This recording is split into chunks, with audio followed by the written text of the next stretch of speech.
Сәлем достар, сіздермен профориентолог Әлімбек Алтынай. Бүгінгі видеомызда мамандықты қалай дұрыс таңдаймыз сол туралы айтатын боламыз.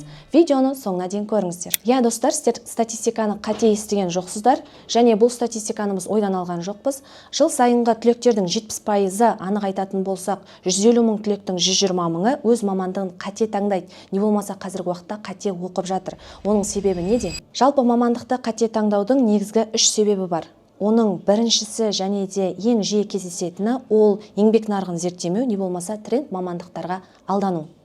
Еңбек нарығы дегеніміз не?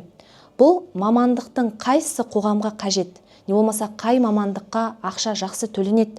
Осының барлығын оқушылар зерттеп, алдын ала біліп алмаудың кесірінен көбінесе мамандық таңдауда қателесіп жатады. Немесе екіншісі ол тренд мамандықтарға алдану. Бұл дегеніміз қоғамға қажет, не болмаса танымал болып жатыр деп IT, менеджмент, маркетинг, бизнес деген салаларды таңдау.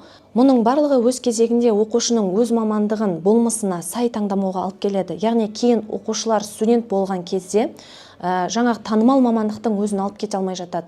Себебі бір мамандық бір адамның қолынан келгенімен, не болмаса ол танымал болғанымен барлық адамға бірдей шақ болады, не болмаса сай келеді дегенді білдірмейді. Сондықтан мамандық таңдаған кезде ең алдымен еңбек нарығын зерттеумен қатар өзіңізге ұнап тұрған мамандықты трендтегі мамандықпен қалай ұштастыру керек екендігін де қарастырсаңыздар болады. Оған мысал ретінде айталық, қазіргі уақытта қолөнер, не болмаса мал шаруашылығы, өсімдік шаруашылығы, агроинженерия салалары аса танымал емес. Енді оны трендтегі мамандықпен қалай ұштастырамыз? Қазір IT, не болмаса автоматтандыру жиілеп кеткендіктен сіз өз салаңызды автоматтандыра алатындай деңгейде.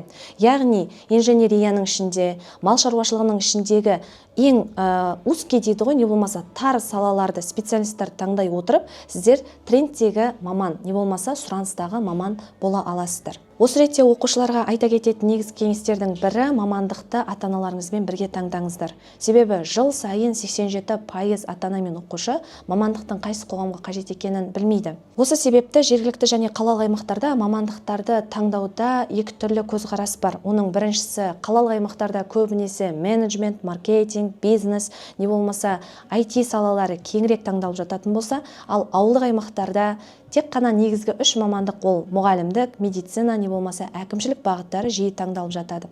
Сондықтан да құрметті оқушылар мен ата-аналар, мамандықты таңдаған кезде алдымен оның болашағына зер салсаңыздар, тіпті сіздер онша танымал емес деген мамандықтың өзін болашағын қарай отырып, үлкен сұраныстағы мамандыққа айналдыра аласыздар. Екінші негізгі себеп бұл сыртқы факторлар. Сыртқы фактор дегеніміз бұл мамандықты ата-ананың қалауымен таңдау, не болмаса грант үшін таңдау. Сонымен қатар кейде болады оқушылар жандағы досы үшін, танысы үшін бірігіп бір мамандықты таңдай салады. Сыртқы факторлардың ішіндегі ең негізгі айтатыны ол ата-ананың ықпалымен мамандық таңдау. Әрине бұл екі жақты шешілетін мәселе, яғни оқушы өзі мамандықты таңдап сыртқа кете алмайды.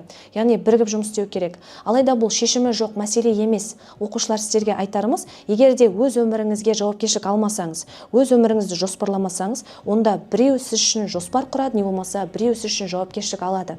Сондықтан да қандай мамандық ұнайды, қай бағытқа бара аласыз, соны ата-анаңызға ұсынып айтыңыздар. Сонымен қатар негізгі факторлардың бірі ол грант үшін мамандық таңдау. Оқушылар, жалпы 4 қана жылдарыңызды ойлап, яғни алдағы 4 жылды қалай тегін оқимын деп уайымдап, 40 жыл мәнсіз өмір кешкенше, қазірден бастап қай мамандыққа бейіміңіз бар, сол мамандықты таңдағандарыңыз дұрыс. Үшінші негізгі себеп бұл өзін танымау.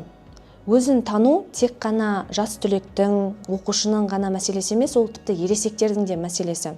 Бұл реттегі негізгі назар аударатын жайт бұл сұрақты дұрыс қоя алу. Жалпы өзімізді тануда сұрақты дұрыс қоя алған жөн. Олардың негізгісі қандай? Айталық, мен қай процеске жақсымын, қайсықты жақсы орындай аламын, не болмаса қай пәнді, қай саланы алып кете аламын. Сонымен қатар көбі назар аудармайтын тағы бір сұрақ бар, ол менде қай soft skills, не болмаса қай қабілет жақсы дамыған.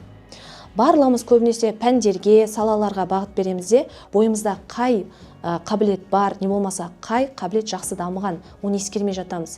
Кейде мамандықты таңдап қойып, қабілетіміз жетіспей де жатады. Сондықтан да өзіңізді тануды қазірден қолға алыңыз. Өзіңіздің болашақ таңдаған мамандығыңызға қандай қабілеттер қажет, сонда қазірден дамыту қажет. Өзіңді тану ол бір күндік, бір апталық, тіпті бір жылдық іс емес.